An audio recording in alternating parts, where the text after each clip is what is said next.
Doctor add cocaine की एक बात याद आती है।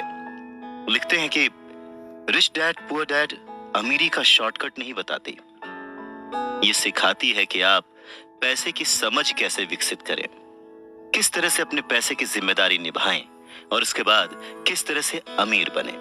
तो चलिए शुरू करते हैं। दोस्तों, जब भी बात जिम्मेदारी की आती है तो नाम याद आता है उस शख्स का जिसने जिंदगी में कितनी भी ठोकरें खाई हो, कितना भी दुखी रहा हो, पर हमारे हिस्से के गम लिए और अपने हिस्से की खुशी हमें दे दी। पिता। जेब खाली हो फिर भी मैंने उन्हें मना करते नहीं देखा। जेब खाली हो फिर भी मैंने उन्हें मना करते नहीं देखा। अरे मैंने अपने पिता से ज्यादा अमीर इस दुनिया में कोई इंसान नहीं देखा। रॉबर्ट टी कियासाकी ने उसी पिता को ध्यान में रखते हुए, उन्हें main character of the story बनाते हुए हमें लाइफ के, आज की जिंदगी के, आज की लाइफ के सबसे इंपॉर्टेंट लेसन को पढ़ाने की कोशिश की है, विच इज पैसा।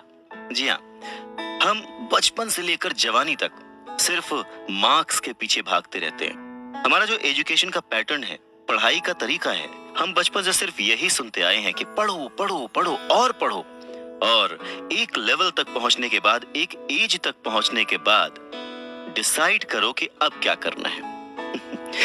रॉबर्ट टी कियासाकी इसी बात को बहुत ही खूबसूरती से एड्रेस करते हैं कि हमें पैसे को एक सब्जेक्ट की तरह बचपन से ही क्लासेस में पढ़ाना चाहिए। अगर आज पढ़ाई का मतलब, जिंदगी में सफल होने का मतलब ज्यादा पैसे कमाने से है, तो क्यों ना उस पैसे को सही ढंग से मैनेज करने का गुण हमें बचपन से मिले। स्कूल्स 6 घंटे के 8 घंटे के होते हैं, पर बाकी जो वक्त है वो घर पे बीतता है। तो कहीं ना कहीं स्कूल हो या घर हो, बच्चे को बचपन से ही पैसे की अहमियत, उसकी इम्पोर्टेंस, उसकी मैनेजमेंट के बारे में अगर पढ़ाया जाए तो इसमें कोई भी गलत बात नहीं है।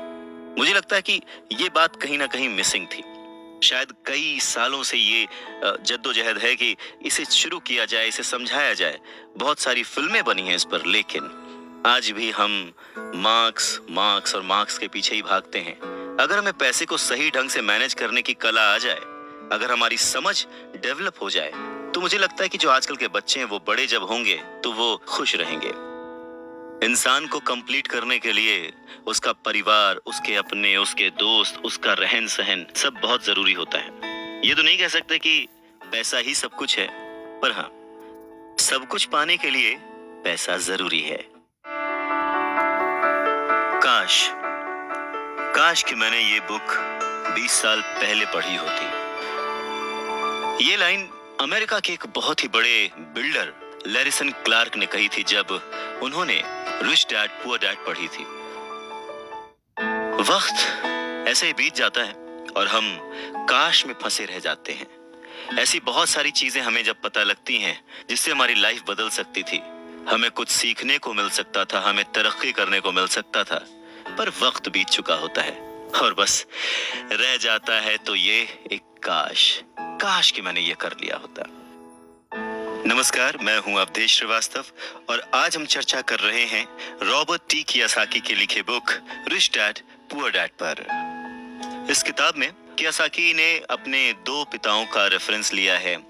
एक जो रिच डैड थे, जिनके पास बहुत पैसा था, और एक जो पुअर डैड थे, रॉबर्ट कियासाकी। बहुत सारे लोगों के सवाल हो सकते हैं कि एक ही वक्त पर एक इंसान के 2 पिता कैसे हो सकते हैं, या कोई और क्वेश्चन। मुझे लगता है कि हम अगर इस बात पे ध्यान दें कि रॉबर्ट कियासाकी हमें समझाना क्या चाहते हैं, तो हमारे लिए फायदे की बात होगी।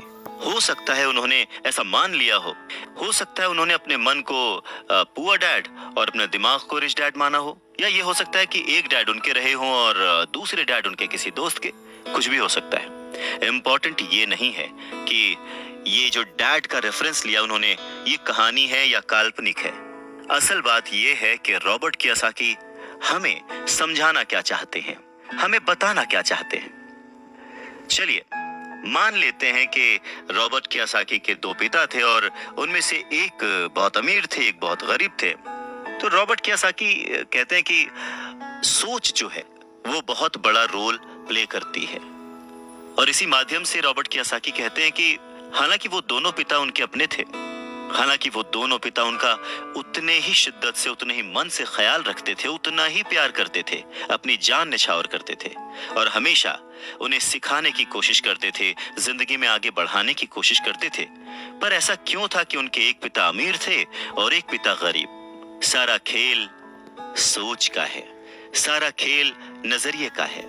नजरिया ही इंसान को तरक्की दिला सकता है और नजरिया ही इंसान के जीवन की नाव डुबा सकता है।